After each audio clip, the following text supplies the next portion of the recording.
Hello, happy snowy April the 18th. Welcome to my Green Pets. I'm William Green. It is a nice day for me because I don't have to work today. And I'm going to show you around my new tent in the basement. Excited to show you how that's all working out. I wanted to show you my Phalaenopsis here. This is just a grocery store plant someone gave me a few years ago. And I'm growing the spike straight up. So it's going to be interesting to see how the flowers end up tiling up against each other for a vertical presentation. I've never seen that before, so I'm curious what it's going to look like.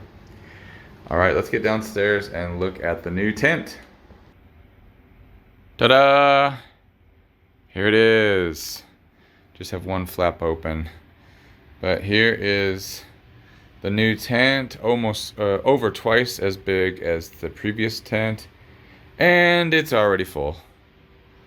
I just spread everything out, gave everything a little bit more space, and yeah, there's already not a whole lot of space left, but that's okay. So we've got all the Cattleyas over here, kind of arranged from older plants, or at least larger plants, to smaller plants. With my Cattleya mossii is still looking good, but it looks like this. It looks like it is starting to fade here, but it's lasted several weeks. That's been nice. And so how did I set up the tent? I put a bunch of Spanish moss hanging off the gate there, and then the watering system, I cut these PVC pipes down and then put the watering nozzles like this. So there's 4 of them, and when I turn the watering system on, the fan automatically switches off, and then the watering system comes on, and it's able to get everything underneath it. In fact, that's why I have this plastic bag over my Cloecia Rebecca Northern Aurora, because every year it gets water in the new growth and then they rot out and I lose one. So hopefully that's not going to happen this year. What else? I've got, so the main issue down here is that this is the basement, and this is the same level as my cool tent, as I said last week. And what does that mean? That means that I actually have to heat it in here because the daytime temperature only hits about 23 degrees Celsius, so like 73 at most Fahrenheit. And I need it to get warm. I need it to get into at least upper 70s or even 80 degrees. So I have a some duct work here that comes out, and you can't see it.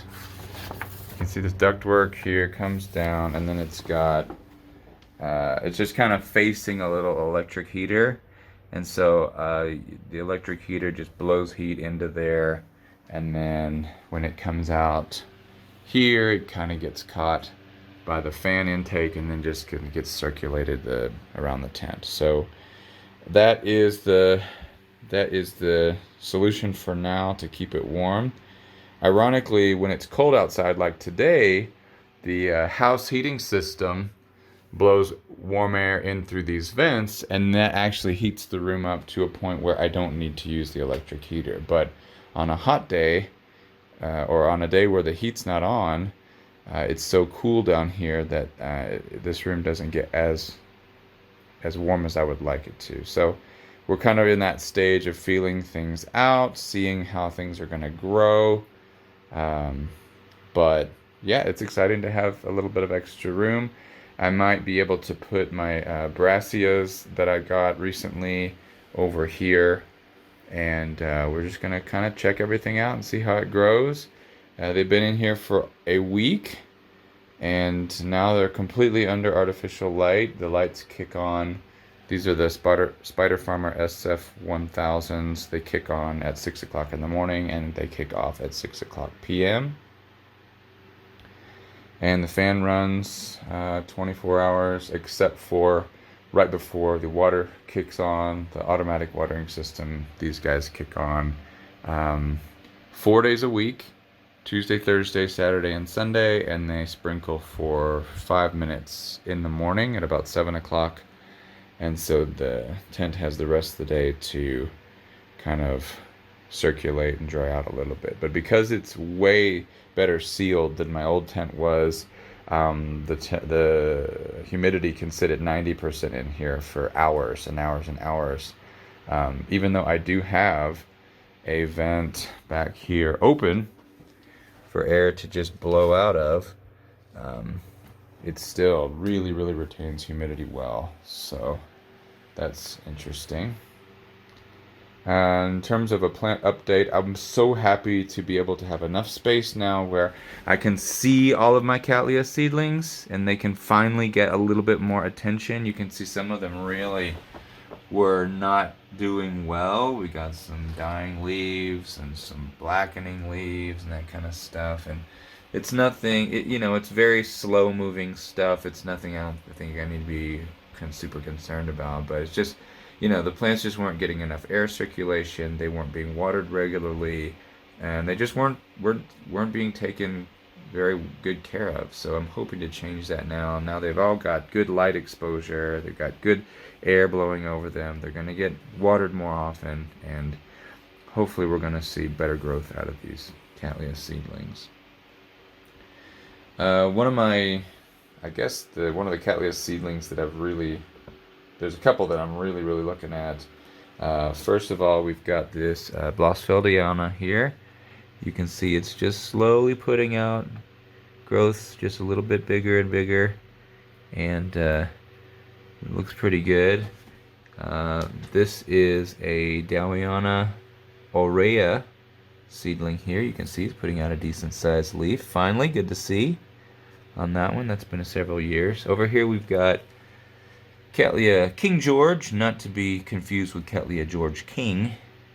And that's got a nice big new growth coming out. Don't know what to expect from that, but hoping for big things. And then this is one of my Peru Flora Cattleya Rex clones. You can see it tried to put out a growth earlier and gave up on it. And now here comes another one right behind it. So hopefully that one's going to be a nice big leaf. This is by far the largest of all the Rex seedlings that I got from Peru Flora. The rest of them are kind of scattered around out in here. And this one, if it keeps going the way it is, it looks like it might be the first to bloom. That's still probably, I would say the soonest it could bloom for us is maybe 2 years from now. Unless this is a full-size growth, gets a lot of light and is really charged up, and the plant's super vigorous, it's possible it could bloom on the growth after this, which probably wouldn't be until next year. But still, very excited about how that's coming along. Also looking at my Cattleya hardiana. This is from Carter and Holmes, and it's putting out a nice leaf here. And it looked like it was going to try to grow a second one, but I don't know if it's actually going to continue on with that. Here we've got Cattleya Dowiana rosita with nice big fat sheath on it, but nothing appearing in that sheath yet. Fingers crossed. These are said to typically bloom in the summer, and we're only in April, so who knows? Maybe we'll get some action out of there in a few months. It's also got a sibling back here. I love that I can actually step into the tent now.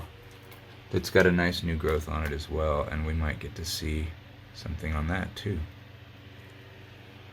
So exciting, exciting, exciting. We've got Cattleya triani cashins with several really nice big leaves coming out. That's going to be wonderful this winter when it blooms out. Oops, scratched my foot.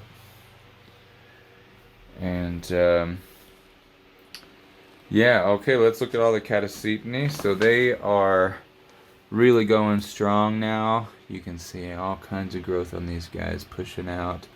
Of course, they love the light, they love the heat, humidity, and the air circulation.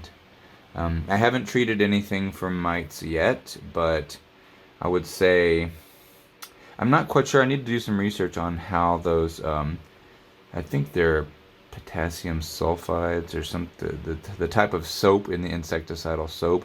It can affect fast-growing tissue, so I'm a little cautious to spray them while they're in the middle of really full growth mode, because I don't want to set them back at all. But at the same time, I think with insecticidal soap you can spray the plant and then within, a day or two you can rinse it all off and minimize any kind of negative effects. So we'll see. But I don't want these guys covered in mites this year like they were last year. Oh, my little seedling that I'm super excited about. This is the hybrid name of this is actually Cloecia margolis.